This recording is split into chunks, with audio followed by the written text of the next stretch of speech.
it's summer. Summer has arrived, and it is time on the Wenton King to review God Bluff. Oh, yeah, what's a God Bluff? I don't know. First album since 1971. So this is the next album after Porn Hearts, because Pete Hamill did his solo albums in between, and the band played on them. So there's a question of what's the band and etc. But I think there is a thing. There's Van de Graaf generated the band. This is a much tighter, cohesive set of 4 pieces. They're unrelated, but the arrangement is much tighter, the production is much tighter. There's no randoms, there's no, let's just do a thing over here, pretty much. But it's less innocent, I suppose. So it kind of, again, it's very much of its time. It echoes where prog had gone, in that very early crazy stuff. There's an innocence to all that stuff. And a sort of rough around the edges experimentation, which became something much slicker. And this really represents that, because this is a lot slicker. It's really well arranged, really well performed. It's never incoherent. It's never, what was that? Restraint is the word, I suppose. And it's nice and short as well, which is really nice. That they've just chosen 4 really good tracks, and that's it. And there's a clarity to it, which I like. So it's good. It's a good album. Yeah, I think it's a good album as well. I was quite pleasantly surprised from the first moment. That first little whispery bit at the beginning. I thought, ooh, this is good. I don't know why I was getting very strong Jethro Tull vibes at the beginning. I know you went on a lot about Genesis last week, but I for some reason, as it started, it was Minstrel in the Gallery popped to mind, but a lot heavier, sort of like a much more punchy, angrier sort of thing. I wonder if there's a musical. I think it's the vocals more than anything else. There seems to be something very pastoral about Tull's sort of singing style, or Ian Anderson, and this guy's theatrical thing, yeah. But I really enjoyed it. Actually, they got some really good bits in there. Yeah, really exciting and really dark and really sort of angry. Yeah, kind of stuff. It is. Yeah, that's true. Yeah, it is angry prog. And it's nice when we find a bit of prog that's, I don't know how you feel about it, but I know you like the guitar-y stuff, but that's not completely guitar focused. That's true. This isn't completely guitar focused. Yeah, without being keyboard over the top. Yeah. It's a really nice balance. I was really thinking about how each song is like a journey. It's very much, which is a prog thing, in that particularly track 3. I'll talk about track 3 in a bit, but it starts somewhere and it goes off somewhere else and stuff happens. But it's never just random things. It's nice and cohesive and everything works, which is great. But I mean that's Supper's Ready again. I'm talking about Genesis again. Sorry, but yeah, they've reformed. It's the reunion. It's the band reunion. They've reformed. Great, which is really interesting, because you think bands that reform, how many times has it been good? Yeah. Not many. I mean, and occasionally it's okay. It's all right. Normally there's a good reason why they unreformed in the first place. Yeah, and maybe that gets lost over time, and then when they get back together, they get back to that same situation rather quickly, maybe. I mean, it's not something that's completely recognised, but I certainly think the Deep Purple thing was ended up, in the end, a massive facepalm.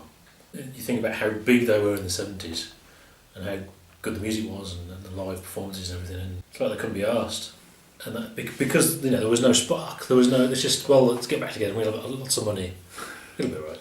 But we'll chill, we'll get drunk before each show, it'll be alright. The difference is, of course, it wasn't very long, and they'd all been playing together on Pete Hamill's solo albums anyway, so they didn't actually go away, really. There was just a decision made, but I do think that's probably what screwed themselves commercially. Because Porn Hearts would have been the kick-off point where they could have become more successful in the UK and in the US as well. Instead they split up. So by the time they come back, they'll never get out of their niche. I don't know if this was still massive in Italy or not. I'm going to assume it was, because Porn Hearts was so big. I mean, it's still fairly early, isn't it? I mean, you would have thought in there, there's still a bit of life left in prog. Well, there was, yeah. It doesn't matter what the journalists were saying. There definitely was. I mean, this stuff was selling by the bucket load. Works Volume 1 sold tons in 1977. Look at Genesis. They just got bigger and bigger and bigger and bigger, right up until the pinnacle of their success in 1986. They got more and more successful, so their biggest selling album is their worst album, I think. Never mind. Talking about Genesis again. So the opening track, it's one of those things where, the reason I noticed this was because I put it on kind of by mistake. I put it on and I thought I'm not going to listen to it now. I didn't want to put it off because it hooks you in with, oh, what's going on here? This is cool. It doesn't just come in with a or with a, oh, that's a good riff. You know, it's like, what's going to happen next? You don't know what's going to happen next. That's great. Yeah. There's no bass. There's no bass player. That's really strange. It's pedals. And I think actually that informs the music a lot. There's a lot of it where there could be like a thundering bass line and there isn't. And that makes it quite... what's probably one of the things that leads to it being quite unique. I assume it's the keyboard player playing pedals.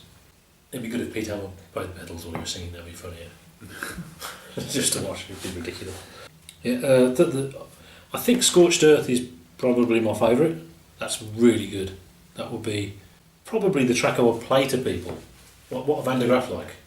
Play them Scorched Earth because it's maybe it's more typical of them than the other tracks. Maybe everything else has something unique about it. I suppose that one is very typically Van der Graaf. I really like it. The third track, Arrow, starts off. It's all improv-y and it's like a very unsubtle attempt at being Bitches Brew. You know, and you think, right, okay, it's the third track out of 4, so it's going to be the messing around one. It's only 2 minutes of that, and then it goes off into something else. So great. That's all you need for them doing that, unless they're doing it really, really, really well. That's all you need of it. So And track 4 is interesting as well. It's ever so difficult to describe. This cod renaissance thing with the oboe going on, and it does make me think of Virginia Plain by Roxy Music. You know the song. No. If I put it on, you'd know it, and I'm sure people are watching and thinking, yeah, because of the oboe going. It's that kind of thing, but way too. Yeah, so brilliant. Lyrics, can't talk about the lyrics. I don't listen to lyrics, but apparently they're really good, and for a prog thing, that's a good thing that you actually got good lyrics that are consistently good. And I find it's normally the lyrics that sort of, well, my experience of what I've done like Peter Gabriel and Ian Anderson, the lyrics is what motivates them to do what they do. Yeah, and it plays a big part, although you're right. Although I listen to it a bit more, I kind of sample the lyrics, I sort of go in, concentrate on it, see what they're saying and then pull out. To actually, something like this, to actually try and unstitch what he's saying and all that, you're going to have to really, really listen to it. Yeah.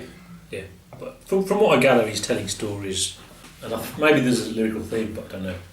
It's about this guy who did a thing and that kind of thing, I think. Hugely influential, once again. It is, one of those crap old bands who never really had big success themselves, but had this huge influence on all these other bands. And I mean, last week I didn't mention the influence they had on metal, particularly the vocals. Yeah. But not just the vocals, but and the sort of angry element of it. It's weird. I was trying to imagine other people singing it, and at one point I thought Metallica guy. James Hetfield. Yeah. And I thought actually it could work. It'd be slightly ridiculous, but it would work. And obviously Bruce Dickinson heard him at a very young age, and that's a huge part of his vocal style. And I mean, there's one bit where he does a screaming bit, and I thought Rob Halford. It's not as funny as Rob Halford though, although he is quite funny. I think there's a if it is humorous, it's really, really dark. Yeah. Really subtle line. But it is such an over the top style, isn't it? That you don't know. You don't really know, and that's a thing in itself. That's good that you don't know. And I hear Kate Bush. I don't know if Kate Bush has been listening to Van der Graaf, but I hear that kind of thing. I also hear Sparks and that kind of thing. Do you know their famous single, The Hitler Guy? The keyboard player who looks like Hitler and just stares. Oh yeah. That kind of thing. Obviously Queen goes there as well, but that stuff is good. And The Fall did an album cover, which was basically a rip-off of that album cover, which is interesting. And I think it was a homage to Van der Graaf. Promise me we're never going to review The Fall, Gav. The Curious Orange. No, probably not. I think they're brilliant. The Fall are brilliant. And I would expect Mark E. Smith to like Van der Graaf, and I would expect Fall fans to not like Van der Graaf, if you see what I mean. Okay, I don't know what to egg it, so what do you egg it? I egg it 5 eggs. I really enjoyed it. I was really pleasantly surprised. I mean, I had the name itself, Van der Graaf Generator, sort of conjures up certain imagery which I don't think the music actually lives up to. and it's kind of, especially with Porn Hearts, it was a little bit. Well, this is not what I expected. I mean, from the name, I would expect them to sound like ELP. Yeah. Kind of stuff, electronic and. Yeah. But actually, now I've got my ear in. I really enjoyed this. I mean, they did have an electronic thing earlier on, didn't they? That's on Porn Hearts, the experimental, not from a musical point of view, but from a technological point of view. They've actually ditched that, I think, and they've just thought, right, let's just make good music. Which is good. It's great. It's very good.